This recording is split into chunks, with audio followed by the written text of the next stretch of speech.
I heard you're a film nerd. That's like so embarrassing for you. Unfortunately for us, I am too. And I have made quite the number of short films in my filmmaking career. So if you also want to make yourself a short film, then this is the video for you, nerd.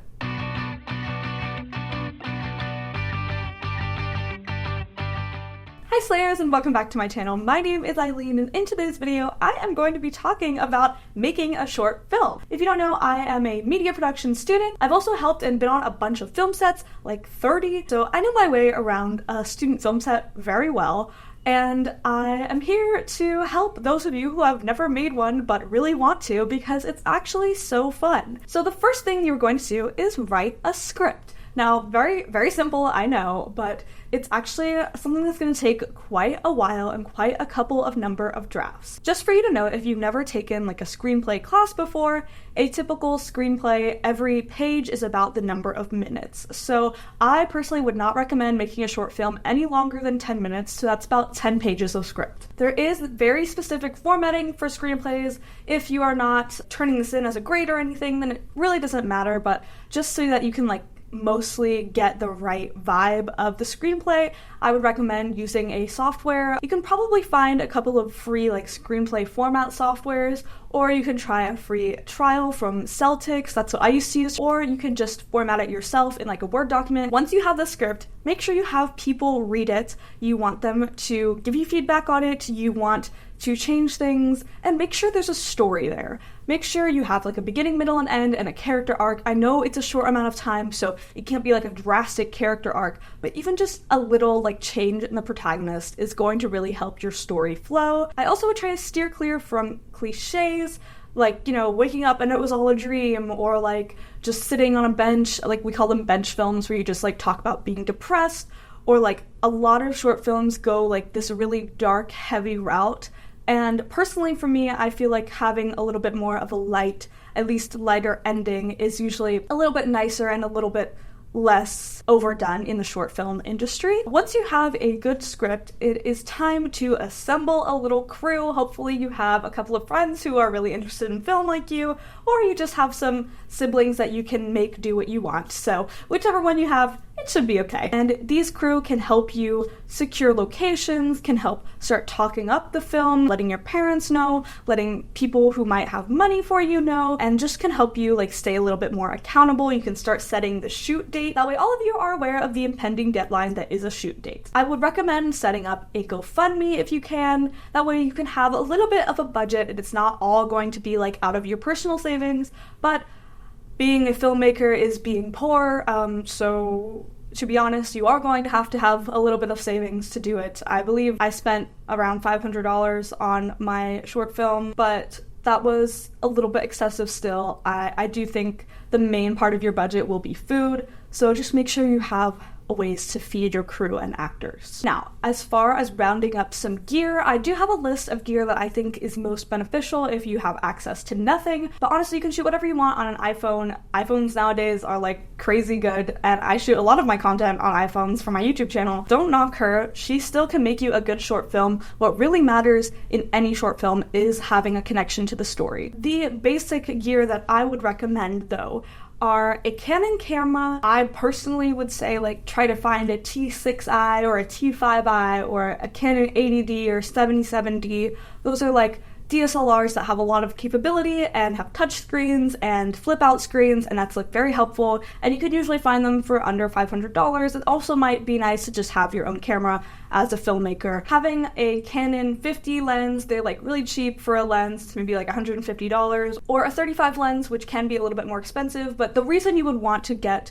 lenses that aren't your kit lens is so that you can have a lower aperture, so the background's a little bit more blurry and it's a little bit more cinematic. Having either a camera mic that can be plugged in, because audio is the most important part of short films. If you have bad audio, audiences will tune out. It's very important to try to get the best audio you can. You could also try to get a Tascam. I have a Tascam personally, and I really like it. It requires a micro SD card. You can also get lav mics, or wireless lav mics. Just make sure you try to hide them as best you can when you put them on actors. Any amount of sound equipment that is not just your iPhone or just the camera mic is very, very helpful. You totally can do it with that still, but when I tell you that having bad audio can like ruin a film. It can be kind of rough out there. So try your best to either shoot in quiet locations, have minimal dialogue, or have some sort of good microphone. Okay, the next thing you're going to do is to try to find locations. One of the best ways to get a location, let's say you need like a restaurant or like a bookshop or something, is to try to find local businesses that you can talk directly to the manager to.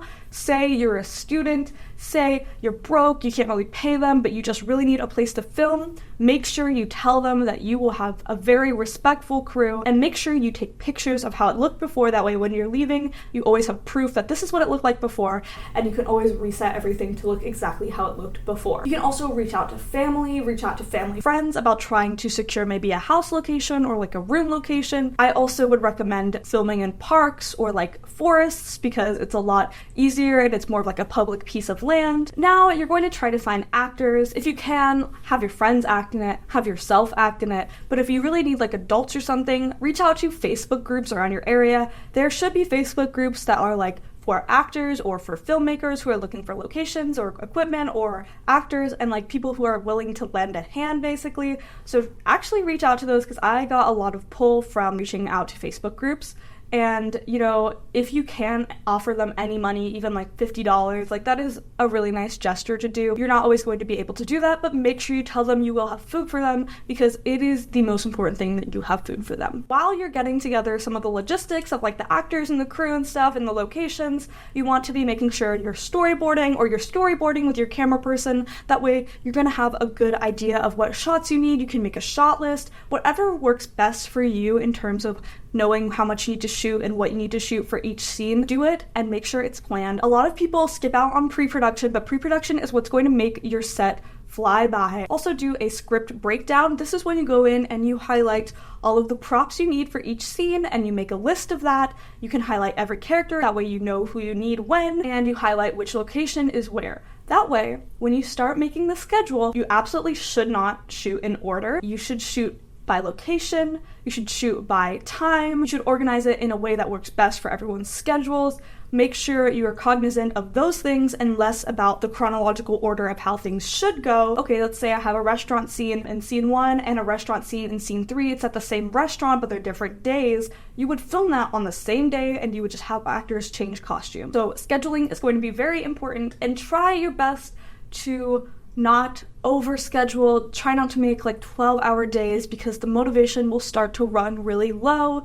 If you have more time to stretch it across a couple of days, do that. Typically, I schedule around like 30 minutes to 2 hours for each like scene that we're filming. It depends on how big the scenes are, stuff like that, how much dialogue, how much action I think it's going to take, but I try to like stay within like an hour-ish range. Also, when you're scheduling, make sure to include breaks. Make sure you have a lunch or a dinner break, or both if you can. Make sure you have snacks on hand and waters. When I tell you that crews will get very angry very fast if you don't provide food, I'm being very for real.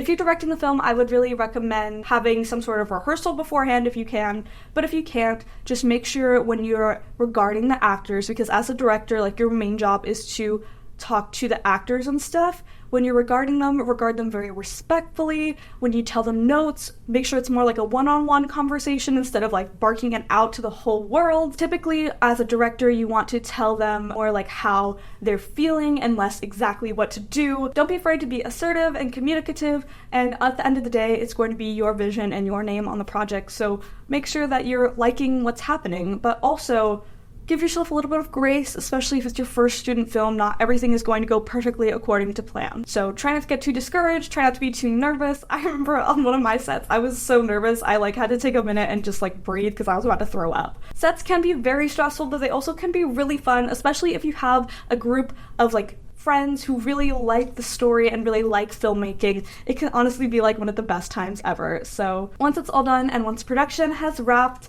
then make sure you take your SD cards out and back up your media immediately. Then start editing, and editing is going to take a long time, so give yourself a good deadline and make different versions. Aim to do like a rough cut and then a second cut and then a final cut, and have people watch it and give you feedback. Editing is a whole beast on its own, but like good luck, because it can be a lot, especially depending on the length of the film. but in the end, you should really be able to look back and enjoy your work because you did that. And at the end of the day, like, this is portfolio pieces for you. No matter how bad it is, no matter how good it is, like, this is the first film you're making that's going to be a really special moment to your life. Don't be afraid to look up editing tutorials and try to better your craft as much as you can. I would also say make sure that if you're using music, make it copyright free sound effects. You can find a lot of that on YouTube. You can pay for like a subscription for like a month. Make sure you have credits and credit your crew appropriately.